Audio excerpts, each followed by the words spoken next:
Abo nunsia SOMPA 106.5 FM akraso ni Ghana this year. Yamamu nyina chi ama makwaba edi aba no pa nunsia kasebo a nana kojoji company limited aso asena yede eba besomo kasebo yi efi yatena ye kase mu ewo enkran dome watermelon street eho eni ebutu SOMPA 93.1 wokumase anopai wo so fa kasebo ni biadamfo pa radio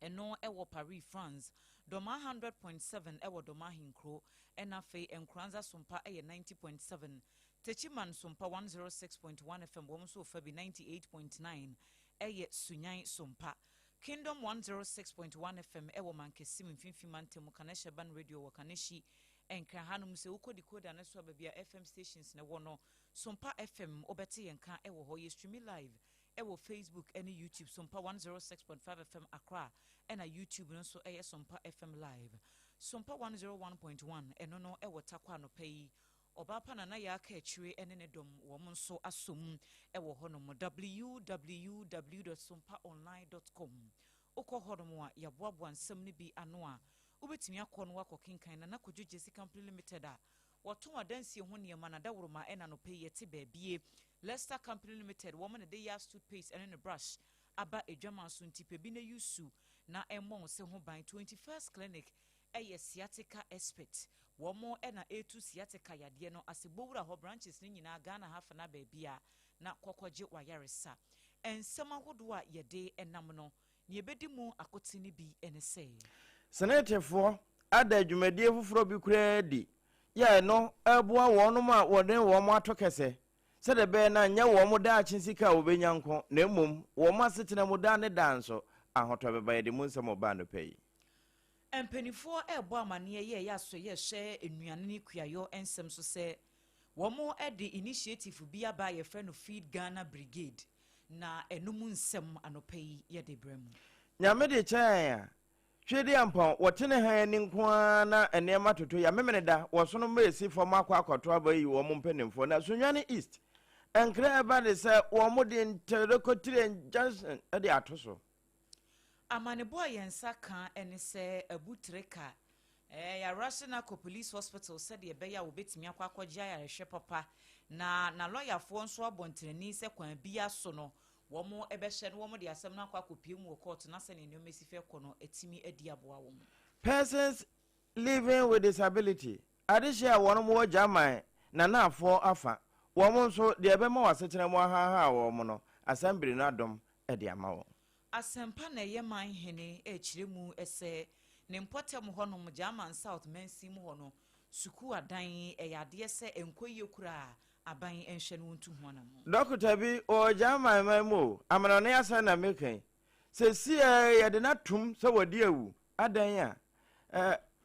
wono ma eja yarehwe e won nsa no de na odi aye wo mo ye de beba okase mu wei ena anopai yaboa no ya ye ba besane emu edi amamo se anopa no nsia kase bomidin edi ADWOA ASARE mene triple we man ASARE APAM DADAA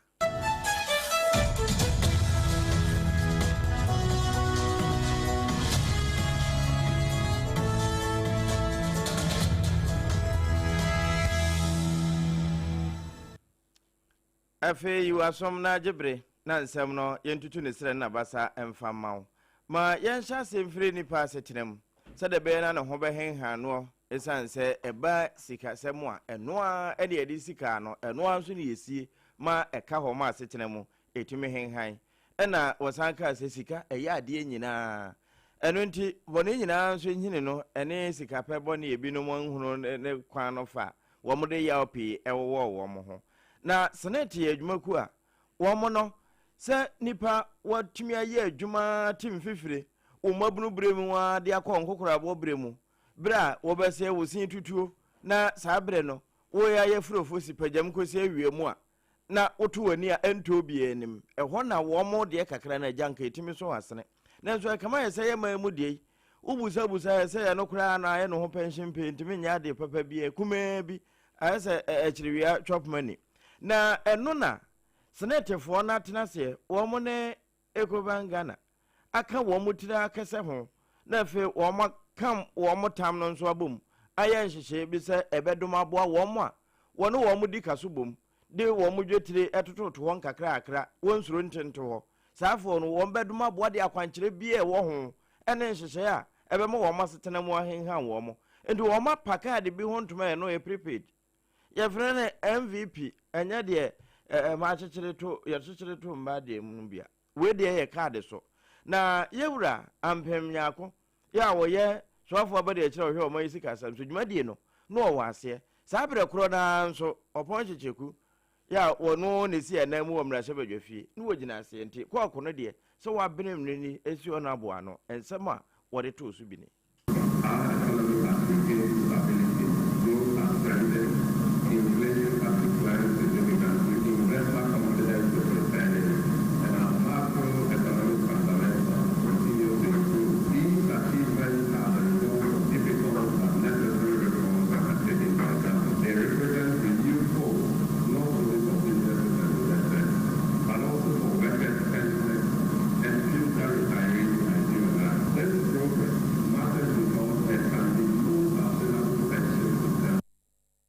na yewura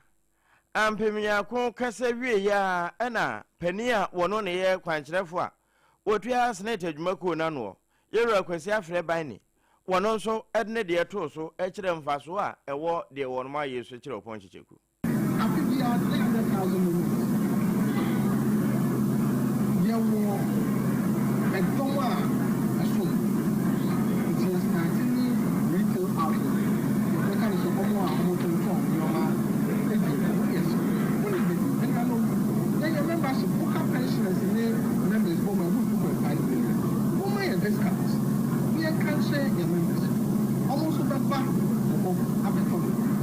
we understand your members never benefit because we have discounts and we create value by your members and they are who are more joining as partners your members may bump them on your customers. No, you money to no more channel, no more fun for no more crazy employment. Now, money, national.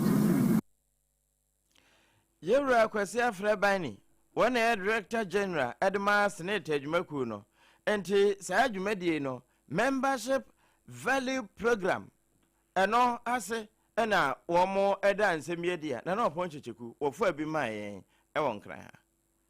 Yetwa kasiebo no so ewo ensem foforo emu asoye hye enuane ane kuayo ensem so wo mo edin hye bia ba wo mo ato no di Feed Ghana Brigade na sa Feed Ghana Brigade initiative no ne nyina no kan hye ahodo aban no edigu akwemu sede ye beya wo betimi amakuayo wo mo apagye mu akosoro na afei aboa ma nyuma so abusu setam na Ghana de hye no wo mo atimi anya biaye na enhye we nso wo mo kire se wo mo kopa ho entoma wabra ya seda ma omanfo ntete beye ahanum ensia 506 newly trained Feed Ghana Brigadiers ena yede wo mo eba be start sa program no na wo mo any district Feed Ghana coordinators ena eka bomu a wo mo ede sa adwumadie no ehye so ewo enkranhanum sei osoafo ya wo hwe nuane ani kuayo ensem so onumonyafo erikopoku wono ne kokasa wadwumadie no ase en wo kire mu se omampani His Excellency John Dramani Mahama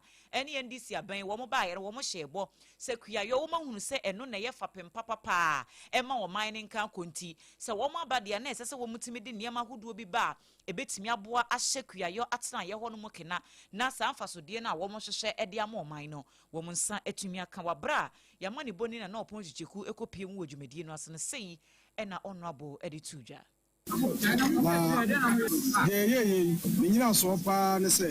adwuma betimi adimu a wonya akrachefo a ewo nimdie a ombekọ efuo mu aboa yakuafo no ama wonuma ayeyi na abawe ba ya launch program e friend Feed Ghana no yesi wo awo fie bia ye wo garden yesi school bia enya afu yesi asori bia enya afu enti kokoma bia communities ahodo state agencies national service police military bia ye afu sanfo na ye no ye pese de abefo nimdie ekoka ho sane be ye betumi aye na aye ni yie na anya ho mfaso na ye memuzo hwe a extension officers ni so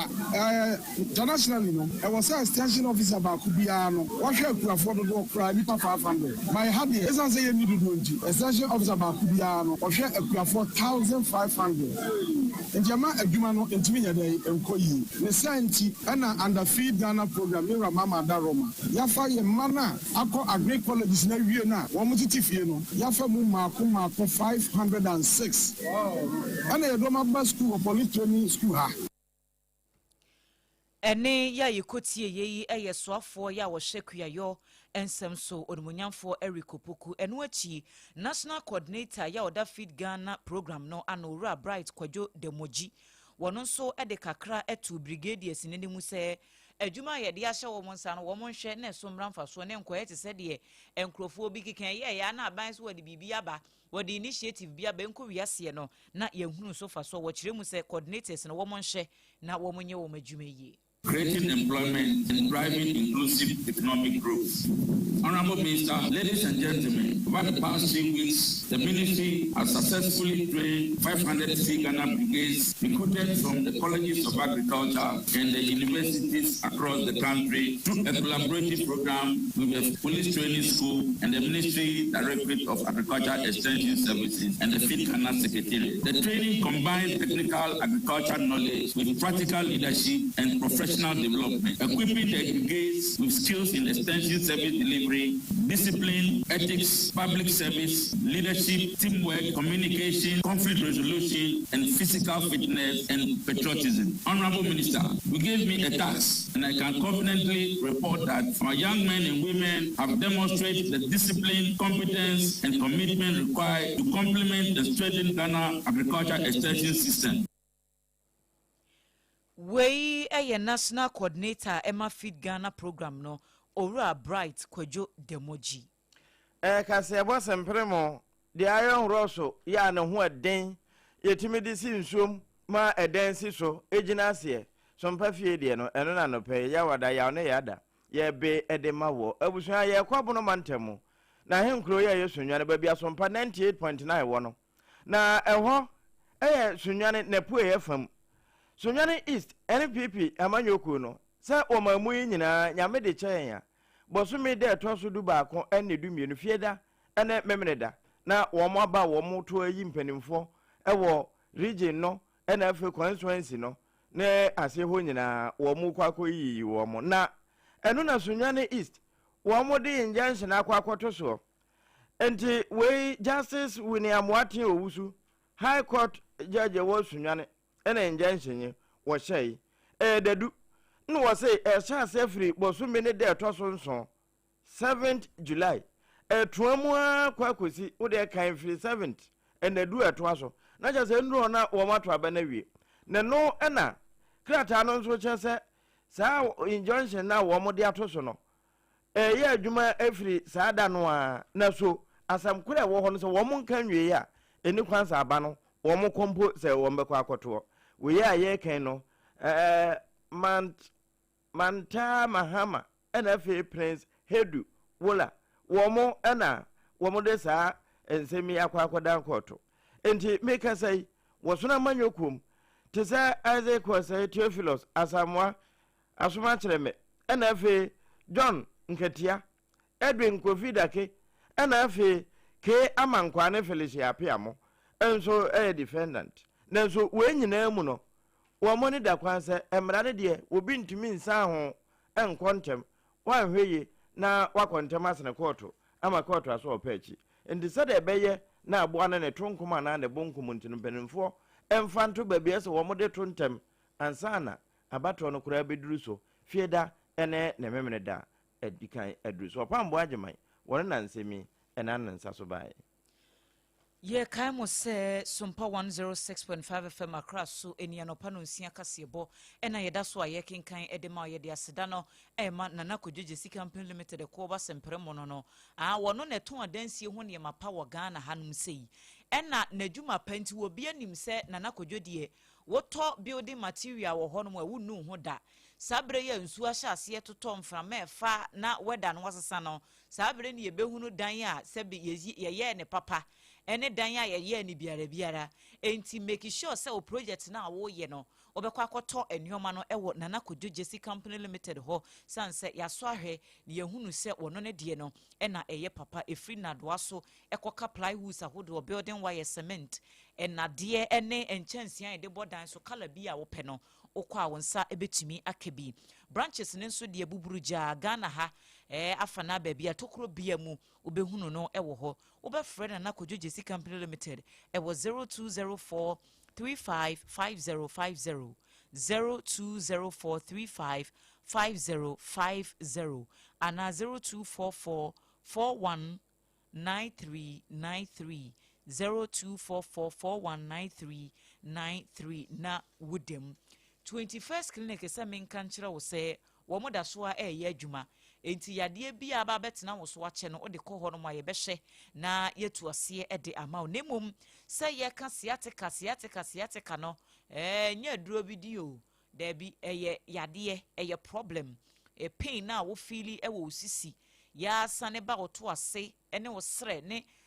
honkro ne ba no a wo tena se kora na ye den de ama na adwene tutu sei no me pacho eno ene ye siatika no fa ko 21st clinic na wo monye ho adwuma emfa emaw 21st clinic de omanfo dodo no adi ho adanse se wo kwa enya ade a wo de sa pain no ebesan akofie bium branches ne Ghana half na baabia Accra ye Watantra Hill roundabout de odru ho no mo abon se ye signboard ni si ho no direction nso ewo so bowura ho kwan ne ho a na wo mo ensure ye wotama ye wokaso a ye okumase sunyan techiman enkranza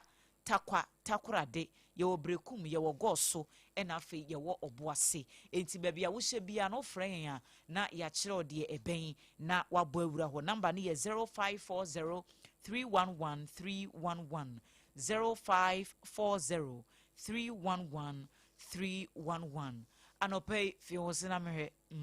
onze wontumi miewa no obi kura nyansware mfiri kete so wada worma ansa na obepia bonten no na wapɛ yas toothpaste ene ne brush ne bi na wodi etwitwi wo se eboa ebo wo se ne ho ban efiri muawa a wo mutimi ma ese esei ebo wo se ne ho ban firi sa bacteria ne nyina eho obi wo hono mu asa benesi fita enso obi na numu a untimi nyina ho ne nyina no eye problem into use yas toothpaste ene ne brush na eno ne beboa o ye wo yas whitening de mema wo se ne so aye white ye wo total care de bebo wo se ne ho ban ene ye wo yas herbal eno na ekunkun bacteria na akɔhyehyehye wo se no ase no baabia ye ton sa ne ma we nyina supermarket shopping malls edwaman so obenya yas toothpaste ene ne brush no ebi wo Accra na wo pese utu ekogu shop mu a obetimi afre 0501 619588 0501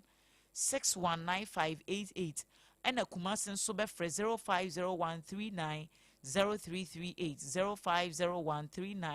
0501390338 na etumi aboa ama enwoma nyina akonkan nyumakoi adaworoma ena yede anopa no nsia kasebo no ebrem yedane ye ho simeni tete beye mienu bi pe ye ba ye beto aso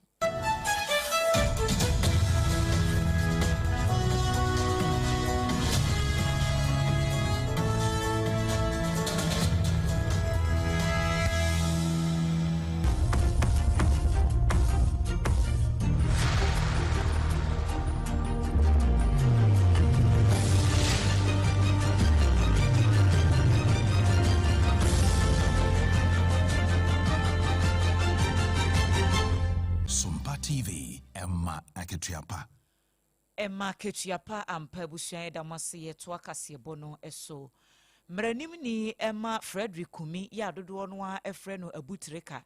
e de abetu dwase ya ration client no akọ police hospital enra enti weyi eye fresh consensus kra lawyer for no wo mu register abutreka no kra be na wotwenie enya de se wo matimi ni na di nkomo ene se wo mote se ye de no akopie mu ewo police hospital yi se ya boma mane dada se nasem no wo mo san be frɛ se wo betimi asigina se extradition e beba so anase emma so se ye de ne be kwa ama no ne ho na entansa hodo a ye de ayantam ne kon mu no wakwa kogina no na se beba so ana emma so eno ho hearing ena wo mo eboabo mo ho a wo mo ekono na enra x so ena Oliver Bakavoma wo ya wo ye emranim ni ema abutrika yi wo ko posti ye se wenya information se ne client ne de ne ko ayaresabia na wo no kura no ne wonwa se lawyer ni a wɔno wɔ client a wɔgyina court na yɛsɛ yɛ mpene na wɔtwe baako nie ɛma wɔ ne client ne kura ni nkɔmmɔ mbisa no ensɛm ahodoɔ bi ebetimi aboa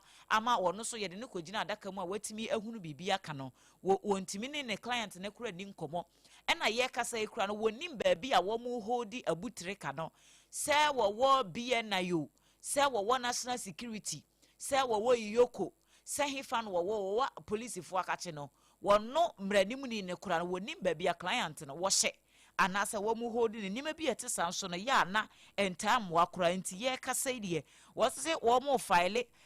habeas corpus bi na wɔn atimi ahyɛ na wɔn anya representation bi ɛde ama abutreka na nneɛma nyinaa atimi akɔnka no wɔsɛ saa deɛ no ase akyi obi a nipa no yɛmu anefo ana yɛmu anebem enso ateti a yɛde nipa no ɛbɛfa mu up and down court wakɔniaba no ya na yɛadeɛ bi a ɛhadwene pa nti yɛkɔ anim no wɔgyidi pa sɛ bambɔfo betimi handle case no differently na etimi aboa sɛ nipa no kye ne akye no entansa ne yɛde abɔ no yɛnka sɛ wadi bem ana wadi fo enti wɔn ma ho kwan na wɔntimi ne na lawyer fo ne nkasa ɛneɛ sɛ yɛbua nipa ne fo deɛ ne nim sɛ straight away yɛde ne kɔ na saa bere yɛ yɛnya mu nipa ne fo ne deɛ saa nneɛma bi no ɛyɛ abambɔfo no yɛ sɛ wɔn ahyɛ da no wɔn tetew ne adeɛ no ɛnya adeɛ sɛ ɛboa ɔman yi ka bi mami nka bi na da bia yɛbɔ ho dawuro no enti ensɛm a ɛnura Oliver Bakavoma wɔ ɛde to social media no so a yɛn so yɛhunu bi a yɛde ne akyiri ɛde ama mu yi ɛhɔ yɛ x a na mo me kɔ abono menya mai ɔpam boagyeman kuro ya ɛna jama anafo municipal assembly no a ma me siata watara ɛda no wɔn ɛsan kɔ aseta no wɔkyɛ sɛ wɔn kyɛfa ɛwɔ common fund num yɛ no ɛyɛ persons with disability wɔn ma bibi nti wɔdi dem dia no we say so ebra so wɔn mɛgye wɔn adeɛ na wɔn bɔ odwa no hairdryer kane na nankaja yɛ hyehyɛ otidi rollers ya na wode nam monten so ansɛm frama bɛfa ho ama na wɔ ɛnɛ deɛ de hyɛ fidie mu a enisima na wo sam fidie no bi afa freezer akɛse yi ɛne fufu pande machine nyina ɛka ho ya wɔne de so saafo ya sene sɛ de bɛyɛ na wɔn monya asresrefo ɛno na ɔna bo bɛkyɛ sɛ nya de edi kan ni o ɔno kura bɛyɛ DC ɛwɔ mpotam ho no we de ɛtɔ so mprensa a wɔn moyɛ ɛde ama de hyɛ bibi nti wɔn madi dem no SOMPA assembly said ye ne da no ya che disability common fund 5% na ye wura John Dramani Mahama say yem famwa say bio nipa omu adidem no na ene ne toso prensa ye disadwumadi na ahase no ye ba na de timamufu ahwehwe nyina eyes de toso mienu bia opeska ba no achi no me fa so a me ye monitoring no na ma hu say so omu giska na omu ntimi emfa nye bibibia a ebeboa omodada abrabo ene omosetenam enti me ne disability management for no ene social welfare for no ene timamufo na nkasa a omoye disabled for ne kasaye ema me ka kire omo say omon plan na ade potia ye de be ma omo mbenya so mfaso bra no bia omo de bebo akohoma no omon plan enti we mu no ene binom eka say omo pe welding machine enti bi wo ha oye weather na tese ohia welding machine na honorable Seata watara wie ya pe ena president edema persons with disability ewo jama anafo ho yewura je mensa chase wo da ase no wo san de we kan ho ye na ye hui ese yeda ase efise abani we ya ba no ahwe pa yeda na ase na ese oma maninga we ya so na mo oma yenya bibiri ye odi ama ye so pa na yenu no so o manya saade no so e se mabe mbango heda ni nchene ye kan no bi akware ma no a okwa na akoto ni otan so ongasika nso nya hwi ende be sere wo benya ade no bibia no akokọ bra na enhye abane a ahu ye mobo na wori saa bi na amaye no onye ne animonyam eno eye jama na for persons living with disability one president owuraje mensa chase ena woka janka kasa na woka na nwumre wo da ase anwumre no na no panso de obedie ene wo hwehwe Nana Anthony Ankama wotoso miensa eye ohine wo asempa ne ye eno ewo German South mensino emu wode adesrede ato abanim enyumaku ahodo a ensha aban ase ne wo mo nsemu ewo bi se wo mo emeso ne mpotem ho no mo asese de be ya empuntu nyuma wo betimi ehunu bie na nase national cake ne yedi agya wo mo eti se ne tichu pa suku adan bi ni ho de ye suku adan wo ho no so enyenyenyenyenyen nkonwa kura bi ni mu enti wo behu school ni ye ne 2026 ya ewo mu yi na suku ni so akonwa na wodi ko suku enti wo kire mu ese ne mpotem ho no mo de eyade se ha dwena ma homa suansam na to ape enti woni yama ni boni na agema no pam bodi nkomo ma wonam so edi na de srede eto aban no anim. See problems be brave. Offer senior beer number 1. Yes, school sem I problem. There were 3 classroom blocks. Ngodano beku. Na say school no so free nursery. Akwako drew pieces. Obo yabo apata no oha ngodano betransie. Nyame nim senzo auto anamvrama offer na mu ordine. At times kwa just beer bema ngodano holiday. Onam yes school dane enyendi this is a yes abane ne Ghana he benfo ba benzem owobi ne NGO for say benwe adom bemwai senior obeya dachi yangoda no so bebetim afia ade number 5 bendumapa afia wei eye nana Anthony Ankama wotoso miensa wono eneye ohene ewo asempa ne Abusua ma yenko wiensem no nyina wa manone yekogya mamu babia adofetla wo kose wo munsu a obia no bia wie no wo mudensa eye nkwan no eho ene yewura na wo maso pani bi panchi wadi mfinhye aduanan baako Jones ene ne din na wo dokotani kwadu a wo mude bonne ne se wadi awu na wudi awadi nyina ne se wonni awu kura de efra ne medrinyi emama kumako du mienu emema miensa eka ho adunum wahye wo mu nyina ase age wo mu nkwa afiri wonsam wono nso firi 2021 ede ba besi July 2024 ena wodi se adwuma no na wono ma yes anhwemu nyina no ene sade na kwa adubofo no esi kirekire mu no kyese enye ne edi kan enye ko enye no asisi pa na wo mu a wa kunu wo mu anasa wafa ne nsa no sade wo mu susu no ebia di mfinche adonunum toatoa mu akosi aduokono enan na adekoro potia wode ye de saafo nyina nso beko no wo mu kwa akogye ayarehwe ebewie no na afa ne nsa so na wo mati nananom wonse do eno na wo mu hwemu no kyese de ekokọ ti bayira homa ma eto ti ye kura no eye mfinche aduosunum pani bia na ofiri Central Berlin ya yede ne ba beduru ho ni gina sesia ewie na wokọ abre ase wo mo de ne ba no nso kura no wo mo woni details dida enimu yade a ha no ene enura yese yede wo no nanso fotiri ya ye ba ya na enam Dr. Jones nsaso ama woti nanan mo nse no wose da bi we de omba hwem wo mo hwem se na wo be se wa fa kwati kwan de no na adwene ne nimu de ne na aduru bi na ye adwuma eno ena wo mo so we de nya de wo betena ho abe se wo mo ye medical association ana wo mo ye hefo abe defend bibia emra no so obi di society eye ena afom nso a enkere se wunimu nti ye mfa nchew enti se CA de wo mo se wadi awu enti ye de no awudie entansa nyina bono a okọ na dua fie Abusua no so ne yegyina ne de kase bono esi SOMPA 106.5 FM across ni ye ne affiliate ya etopete Ghana half na baabia ena ye de ensem no ebae so ko www.sompaonline.com ensemi ya trotro ni nyina obetimi akọ na wako kenkan ye de aseda ma na kojijesi company limited 21st clinic a wom ye sciatica expert enafi Leicester company limited a wom de Yas toothpaste ene ne brush aba edwaman so yenom a yede kase bono ebesom anopa yi medin ede ADWOA ASARE mene triple mai ASARE APAM DADAA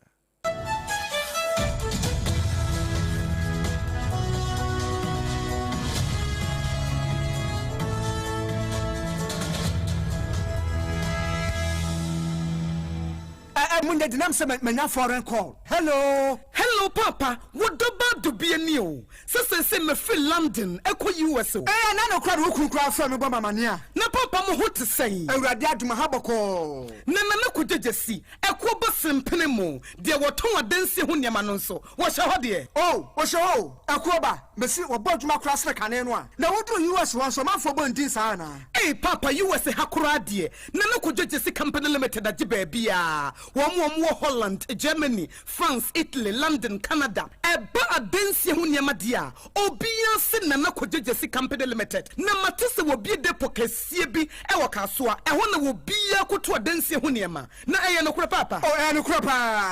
a police station in Chanhua. Hey, a Kuaba sempre monono. Onya mereda. She, work around me and somewhere and will be in for Yao. Baku of Buakwasa Kumasi, and Bakuso Pocras and Kranha. Or BRC, Nana Kodoja see a Bemaba, our dancing, or to cement, iron rods, banding wires, and Adwoa plywood and just said about dance. To say BBI, they share a dance here, said the Kobe. The pony also, a to football, would go more, what could you free? Akra we ka so depo ene pokrasi de no kwa to nkyanya wasa wobu akoteman Tantra Hill Iron City Amanfrom wasa bie depo kese so e wo Koshiman Kumasi sepase depo no kwa da nkyanya ebisu magazine road head office no wa bie depo kese so e wo da de ntam edwisu Akra road from so opposite Alhaji Salia ampaba meboshan Tanoso Breman and Amanfrom numbers of man for the free 0244 313 752 and 0244 41 93 93. Nana could just see Company Limited. Hey, a Kuabas in Primo.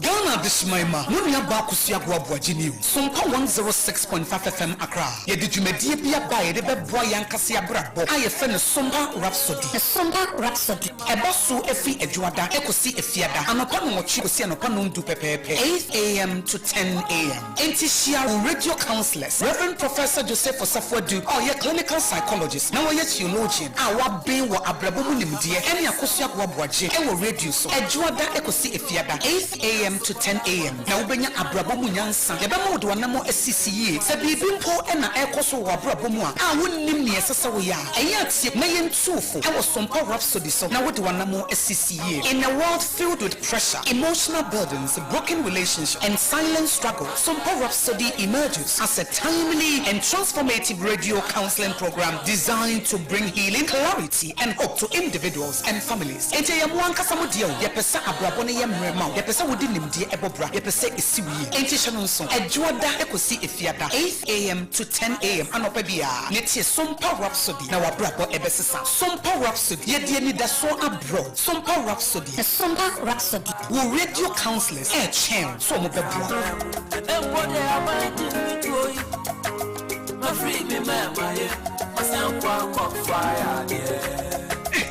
Hey, Medo, Edrano pa utime to boase. Echichimusi o. Ado. Na so ni se medie. Me the yas toothpaste and the brush and the chichimisi mami nyahumka. Same thing na ye bokoi. Na medie me all-time favorite. Yas herbal toothpaste and then the brush. Abua me ama say me no muso a enwunu anasa de ehia. Me self fem me biem. Na won hwasa me se aye fita asas recha homa. Na et brightens. Yas whitening toothpaste and then the brush and then me do chimisi. Enti na wo see e fei. Na yas total care gel toothpaste and then the brush ne de. Ebo wo se ho ban. Demu ne nyina. Ema wo numu ye sham. Oh yes. Enu kretrodo. Yas herba, yas whitening, and yas total care gel toothpaste and then the brush. Abusian chamfa. Se wo pedudu 2 e won kran ha. For Leicester Ghana Limited and was 050-161-9588. Leicester Ghana Limited and the yas toothpaste mo ahodo and then the brush abadwaso abeboy. Endpoint Homeopathy Clinic. Ghana had the obi enim sesa ye prostate. Na baby omutimi ye screening ema hu ni ye etu asia. Na e Endpoint Homeopathy Clinic. Anase e kidney, e liver problem. Ho fa baby e na adjujo. Na de friend the premature ejaculation no a be ma bi a woni wodofo akwakwahia. Asa wo di ne ho agro. Asa wo tonte. Ene e bra Endpoint Homeopathy Clinic. Na ye moa. E ma ne mema mo pa wo. E ye Endpoint Homeopathy Clinic. Wo mo da mufua. Yare bia infections bi ne wo ho. Anase bia wo hwa wo fa baby na adjujo. Kidney problem, prostate de. E ye Endpoint Homeopathy Clinic. Kuma se obehu Endpoint Homeopathy Clinic. E wo konoma boy here. E na Accra hanso so de wo mu gina mu ankasa e was painters every friend share signboard no who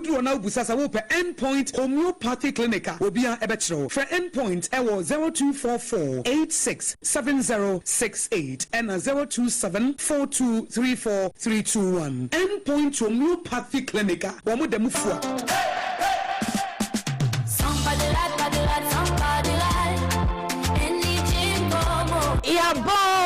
Yaba, I SOMPA delight. Yediabro, Monday to Friday, 1 p.m. to 3 p.m. sharp. Oh, Nesha, so Froby, Nobi, so Froby, Nakachani said, Abna Ruthie. It was SOMPA 106.5 FM. Or the SOMPA delight, Abro. Thank you, baby. 106.5. 21st clinic yes sciatica expert sciatica no o nerves na wo to ase na fa wo siremu na fa wo nansia besi ase ho no se ho techema eno ene ye fa ne sciatica na etimi bubu o to ase ka wo se dwe wo siremu wo je ho ba bia enye na no na 21st clinic ba ye adwuma pa wo mu ye ntia baso bo magine wo Ghana ha ene amono ne enya asem ketewa wo mu je international awards ahodo wo mu je local awards ahodo na anu nso na wo mu bie the only sciatica research and treatment center in Africa bibrim ha no ebi ni ba bia 21st clinic nkwa wo mu de bibiduro ene besa o yare no masa de machine aka ho yare sabia yare bia wutimi de ko ne mama de ba ko a wo magidi wo mu pa no sciatica ena stroke nso de kwa diabetes ne hypertension ne ade Ghana ha ba bia wo mu ho enkran ha sese ye wo Tantra Hill runabout se wo free enkran ba ye wo wonsa ni fa so wo frama saman so na ba nso a wonsa bonkum so ho na wo behu ye 0540311311 0540311311 There's a 21st clinic. Still, one way sciatica expert. In the stillness of the morning, before the noise of the day begins, there is a sound rising, a sound of prayer, a sound of power, and a sound of victory. Yamawakwaba was SOMPA first service. I was SOMPA TV, SOMPA radio. Your early morning altar of encounter. Join Bishop Albesaki Kwambo. Onyakupondi for Wastrano Ewe Brim, and I'm Nensaso Ama Onyakupon Reyawan what yepi. Through this prophetic platform, destinies are aligned, burdens are lifted, and lives are transformed. We need to teach us some perfect service. Our home a new TV program keke. A bra or so near Sasisia. A bro Yankupon Casa Chenema. Set your alarm, tell a friend, gather your family, and let the Spirit of God reposition your life. And mass perfect service in Chawo Home Hoda. A Yadrada Kusi if you are Danopa, Anopano Nunkusi Anopanunsia. Fawudani na Sheradens na Erade Beye.